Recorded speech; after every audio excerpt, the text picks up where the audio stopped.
నేనేమంటున్నా బ్రదర్, మన ఏం జరిగిందో నాకు తెలియదు. చట్టానికి ఎవరు కూడా అతీతులు కాదనడానికి మాత్రం మనము ఆలోచన చేసుకోవాలి. సేమ్ థింగ్ నిన్న కేసీఆర్ గారిని ఫోన్ ట్యాపింగ్ పిలిచిన తర్వాత కూడా మళ్ళా వర్కింగ్ ప్రెసిడెంట్ కేటీఆర్ గారు మాట్లాడుతూ అనేకమైన అంశాలు చెప్పారు. విచారణకు పిలవడం నేరము ఘోరము అన్నట్టుగా మాట్లాడినారు.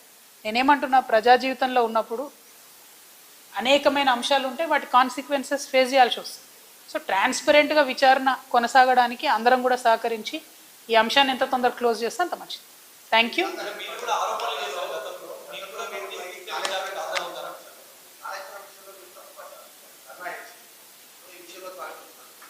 నేనేం తప్పు పట్టట్లే. నేనేమంటున్నా, వారు మాట్లాడిన మాటలు చూడండి. ఎట్లా అయితే మంచోడైనా చెడ్డోడైనా మేము చెప్పిన వాళ్ళకే ఓటేయాలన్నారో, అసలు మమ్మల్ని విచారణకే పిలవద్దు అన్నట్టు మాట్లాడుతున్నాం. అసలు ఆ సిచ్యువేషన్ ఎందుకు వచ్చింది? ఇన్ని రోజులు పిలవలేదు కదా కేసీఆర్ గారిని విచారణకు. ఇప్పుడు ఆ సిచ్యువేషన్ వచ్చింది కదా. ఆ సిచ్యువేషన్ ఎందుకు వచ్చిందో ఇప్పటికన్నా అంతర్గతంగా వాళ్ళు పరిశీలన చేసుకోవాలి. ఒకటి.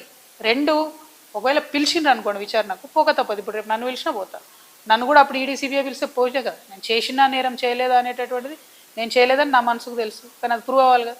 ఇప్పుడు కూడా అదే జరుగుతుంది. సో చట్టానికి అందరం కూడా సహకరించాలి. పిలిచినప్పుడు పోతాం. కాకపోతే ఆ యొక్క ఆలోచన విధానం ఏదైతున్నదో అందులో మార్పు రానంత కాలం బీఆర్ఎస్ పార్టీని మాత్రం ఎవడు కూడా బాగు చేయలేదు.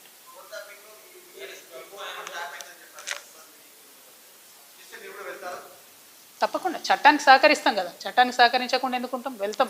ఓన్లీ థింగ్ నేనేమంటున్నా అంటే, కాంగ్రెస్ గవర్నమెంటు గుంటనక్కగతోని కంప్లీట్గా మ్యాచ్ ఫిక్సింగ్లు ఉన్నారు కాబట్టి వాళ్ళు దీన్ని కంక్లూడ్ చేయరు. నిజమైన నేరస్తులు బయటకు వస్తారని నేను అనుకుంటలేను. ఏదో టైంపాస్ చేసి ఇప్పుడు మున్సిపల్ ఎన్నికలు 10-11 రోజులు హడౌట్ చేసి వదిలేస్తారేమో అనేటటువంటి ఆలోచన నాకున్నది. కాబట్టి Congress has to prove if the government is transparent, if they are serious, investigation should go forward. ఏడబోతుంది 2 ఏళ్ల నుంచి? ఎక్కడ వేసిన గొంగలు అక్కడే ఉంది, తిరిగిన దగ్గరే తిరుగుతూ ఉన్నది. సో స్టాండ్ వేసి సైకిల్ దొక్కినట్టు ఉంది పరిస్థితి. అట్లా కాకుండా కంక్లూడ్ కావాలని కోరుతున్నాను నేను.